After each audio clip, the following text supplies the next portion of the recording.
స్థానిక సంస్థల ఎన్నికలపై ఫోకస్ పెట్టింది కాంగ్రెస్ పార్టీ. మెజారిటీ స్థానాలు గెలుచుకునేలా ప్లాన్ వేస్తోంది. లోకల్గా మరింత బలం పెంచుకునేందుకు ఎమ్మెల్యేల చేరికలను కొనసాగిస్తోంది. స్థానిక సంస్థల ఎన్నికల నిర్వహణకు కసరత్తు చేస్తోంది ప్రభుత్వం. కొత్త రిజర్వేషన్ల ప్రకారం ఎన్నికలకు వెళ్లాలా, పాత రిజర్వేషన్ ప్రకారమే ఎలక్షన్ నిర్వహించాలా అనే దానిపై ఆలోచన చేస్తోంది.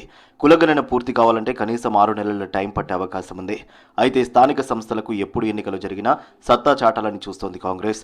స్థానిక సంస్థలపై ఈ మధ్య మంత్రులు, అధికారులు బీసీ కమిషన్తో సమీక్ష చేశారు సీఎం రేవంత్ రెడ్డి. స్థానిక సంస్థలకు కేంద్ర ప్రభుత్వం నుంచి వచ్చే నిధులు ఆగకుండా చూడాలన్నారు. రాష్ట్రంలో స్థానిక సంస్థల పదవీకాలం ముగిసి 6 నెలలు కావస్తోంది. అసెంబ్లీ ఎన్నికలు జరిగిన వెంటనే పార్లమెంట్ ఎన్నికలు రావడంతో లోకల్ బాడీ ఎలక్షన్స్ వాయిదా పడుతూ వస్తున్నాయి. ప్రస్తుతం గ్రామాల్లో స్పెషల్ అధికారుల పాలన కొనసాగుతోంది. దీంతో సమస్యలు మరింత పెరిగాయి. పంచాయతీలను నిధుల కొరత వెంటాడుతోంది. ఆగస్టు లేదంటే సెప్టెంబర్లో స్థానిక సంస్థల ఎన్నికలు జరిగే అవకాశం ఉందని ప్రచారం జరుగుతోంది. వరుసగా 2 సార్లు రిజర్వేషన్లు వర్తించేలా కొత్త పంచాయతీ రాజ్ చట్టం తీసుకొచ్చింది గత ప్రభుత్వం.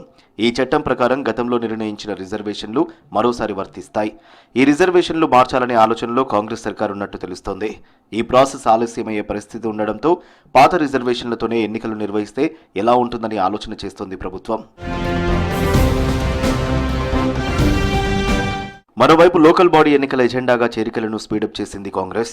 ఇప్పటికే బీఆర్ఎస్కి చెందిన 10 మంది ఎమ్మెల్యేలు, 6 ఎమ్మెల్సీలు కాంగ్రెస్లో చేరారు. నేతలతో పాటు అనుచరులు హస్తం గూటికి చేరుతున్నారు. గ్రామ, మండల, నియోజకవర్గ స్థాయి నాయకుల చేరికతో పార్టీ బలం మరింత పెరుగుతుందని నేతలు చెబుతున్నారు.